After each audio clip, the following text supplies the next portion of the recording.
AE3500 with airflow sensor and probe installation guide. In this video, we'll be showing you how to connect your AE3500 with airflow sensor and probe to your HVAC system.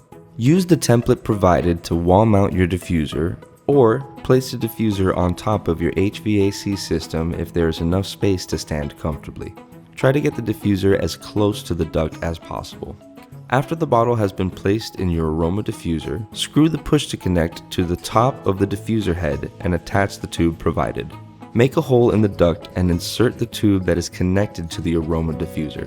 Remember to keep the tube as straight as possible with no loops for the best result. Connect the blue and brown cables to your airflow sensor. Mount the airflow sensor with the tube facing upwards. If it is placed in the wrong direction, the airflow sensor will not function as intended.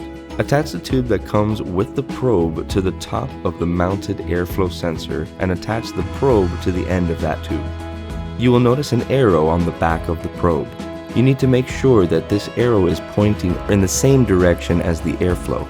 Push the probe into the duct. Remember to keep the tube as straight as possible with no loops for the best result. Now your unit will only diffuse the fragrance when your HVAC system is active. If you have any further questions or concerns regarding programming your AE3500 with airflow sensor and probe, please do not hesitate to contact us at 305-446-1670. Also, remember to follow us on our social media platforms for the latest updates and special offers.